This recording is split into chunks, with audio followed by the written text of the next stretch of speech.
Would they know? Are there campuses where they would know? If you were going to apply to Tulane University, you'd know immediately in everything that they put out on their website and everywhere else that you can do it there, and you can do it in the curriculum because it's required 2 courses if you're going to graduate. It is core to their work at the institution. They claim it as an identity. They have the classification, right? And so if they want to compete against other institutions, they say, if you are interested in doing this work as an undergraduate, come here. And 46,000 students applied there last year for 2,500 slots. Right? That didn't happen before Katrina. So there's something going on there, and we need to pay attention to it. And some campuses to take this very seriously as a way of thinking about where they fit in the larger marketplace of higher education. All right, so in thinking about the classification, I would say think about 2 propositions. One is that engagement is achieved through institutional transformation, and the other is that multiple pathways to engagement are reflected in institutional engagement, and the classification captures all of those. So just briefly, here's what I mean by this. If you think about a study that was done by Ickel, Hill, and Green in 1998 on institutional transformation, they're asking the question here about how do campuses actually transform themselves, not just change, but change to be something quite different than what they were. Right? That's what they're looking at. And so they look at this question of transformational change is really culture change, and it has these different components to it.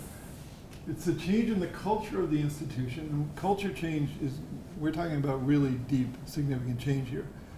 And what I think about here is structures are actually easy. Culture is really hard. You may think structures are hard when you're trying to put in a new structure, but in the big scheme, they're relatively easy. So change in the culture of the institution, then this goes to the underlying assumptions and institutional behaviors, the processes, the products, goes to the core of the culture. It's deep and pervasive, affecting the whole institution. It's intentional and it occurs over time. All of this is important because culture change takes a long time. It's not going to happen quickly, so therefore you have to be intentional about it. There has to be this continuity in terms of keeping the effort moving. And this part about deep and pervasive is actually very helpful. So here's the model that they come up with. And if you think about this as you think about your Carnegie classification, I would argue it's actually really useful. So think about the classification as aiming for this quadrant. Right? That the work is both pervasive and deep. So your work around community engagement, you could sort of do an assessment of this right now if you wanted to, just from where you sit at the institution. Is the work at Cleveland State University deep and pervasive? What would it mean if it were sort of just in quadrant 1? Well, you might have a few faculty sort of tinkering around with this. They maybe aren't very good at it, but they're trying to figure it out. So it's not very deep and it's not pervasive because there are a few faculty in a couple of departments. But you could have faculty in 3 or 4 departments who have done this for a while, and they're doing it really well with incredible sort of quality and depth to it. So it's high depth, but it's only happening in a few places. It's not across the institution. Right? And then you can move into quadrant 3 and quadrant 4, and I would argue that the applications that come into Carnegie that get classified are somewhere in 3 moving to 4. I'd say there are actually very few in 4. They'd like to be in 4. They're mostly in 3 moving to 4.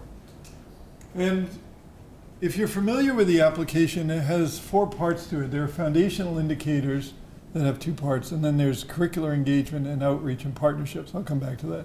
And at the end of the foundational piece, it says if you haven't been able to provide sufficient evidence, don't go on. So that's also useful in thinking about the application because we don't see the applications in 1 and 2. They don't get to us because they don't have sufficient evidence to submit.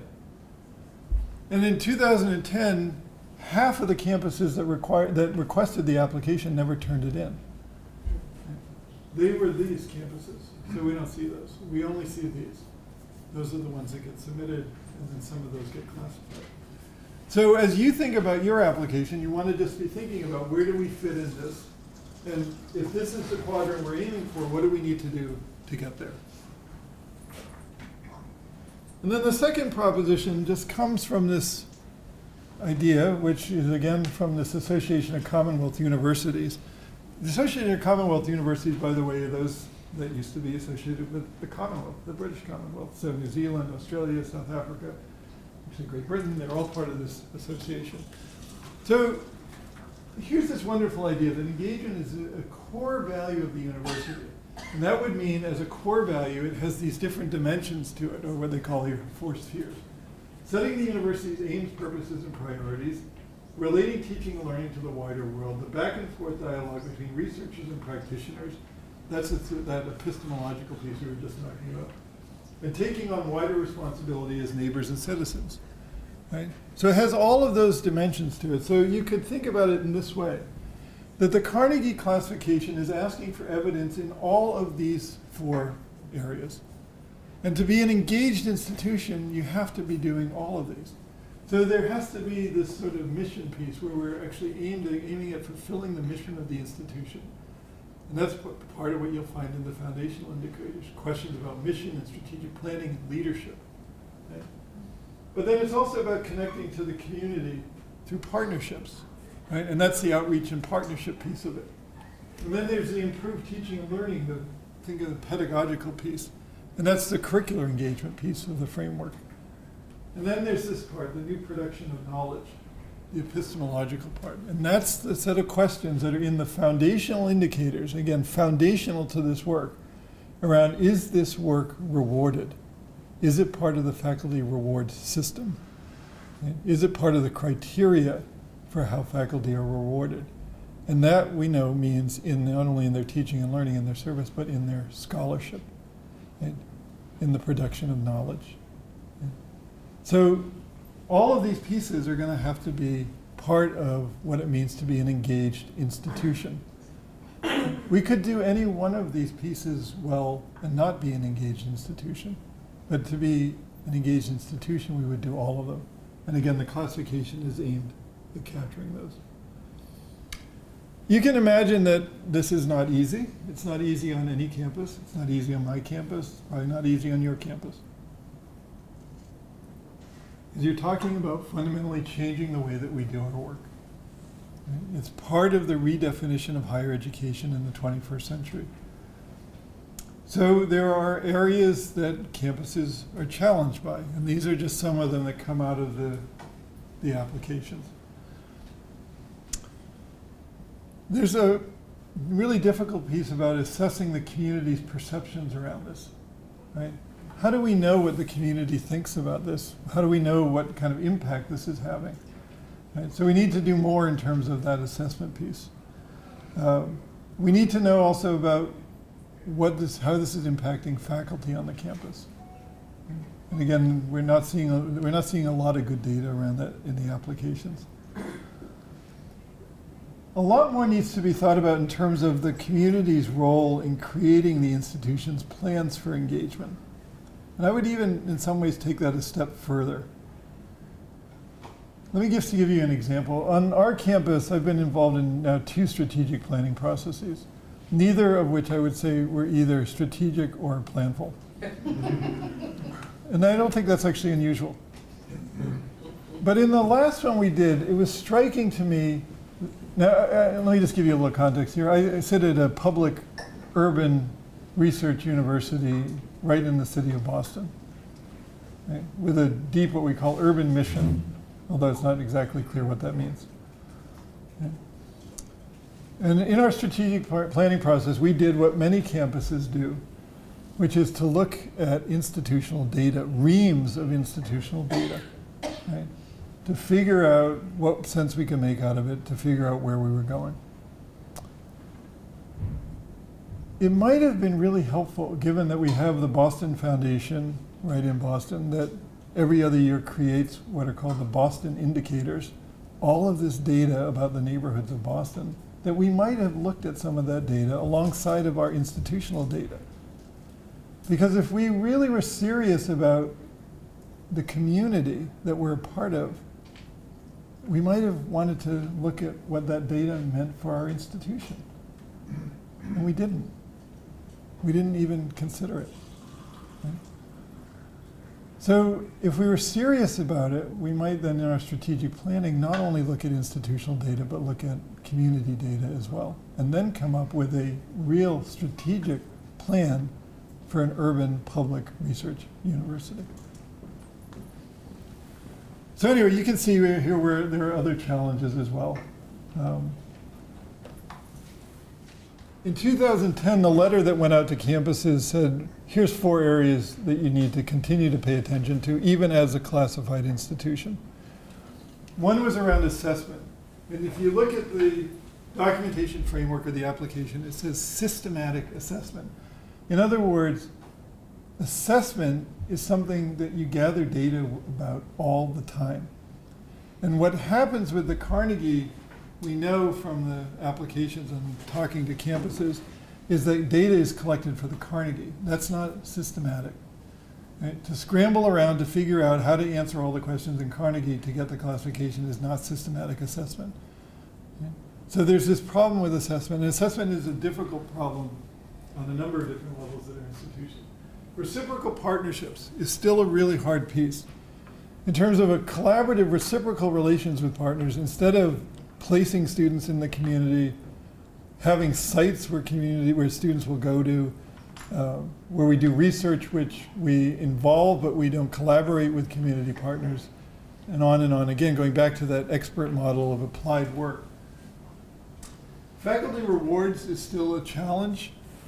Right? Campuses are not, in large part, have not reached the point where they've changed their promotion and tenure guidelines to specifically articulate values around community engagement. And as I think about this, I always think that if it's not incentivized, then in fact there are disincentives to doing it. It's not enough to say, well, faculty can do this despite what our guidelines say. Okay. So there's work that needs to be done around that. And then this last part is the integration and alignment with other institutional initiatives. So what the foundation means by that is that if community engagement is an institutional priority, then is it aligned with other institutional priorities at the institution? So what do I mean by that? Let's go back to the model again. So here's that model of deep and pervasive. And when we were at Tennessee State University talking about this in exactly the same kind of conversation, the president of the university, Melvin Johnson, was in the room. And he was paying attention to what we were talking about. And then at one point he was looking perplexed and he raised his hand and he said, something's missing. Right? It's not just a matter of being deep and pervasive. There's something missing. He said, it has to be deep and it has to be pervasive, but it also has to be integrated. And that's where real change takes place. Otherwise, it's really not going to affect the institution. So what did he mean by that? What he meant was that, yeah, it has to be deep and pervasive. That's absolutely essential. But if it's not integrated with other institutional priorities, it's really not going to have an effect. Like what? Well, like diversity and inclusion. We have that as an institutional priority at many of our institutions, but is the community engagement work connected to that? And if it's not, then are we going to really see the changes that we're looking for? Now, what does that mean to connect those two? Well, we have actually a lot of data now that students who we might think of as underserved students, students of color, students from low-income backgrounds, first-generation students, do much better academically through what George Q calls high-impact practices. And some of those high-impact practices, the most effective ones, are those that engage students in community, things like service learning. And his data shows that the impact is greater for underserved students than the student body as a whole. So we could connect then, we could integrate the community engagement work with our diversity and inclusion work. The diversity and inclusion work isn't only about students, but it's also about faculty, because just as the demographics is changing for our student body, it's also changing for our faculty. More slowly, but it's still changing. And we've got data now going back to the 90s. Think of Anthony Antonio's work, where he was looking at faculty of color and raising questions about their research interests. And his data showed that the faculty of color had deep research interest in issues in the community. So they were really interested in doing this work in the community, and then were walking into institutions that didn't value that work. That leads to all sorts of other implications about recruitment and retention of faculty.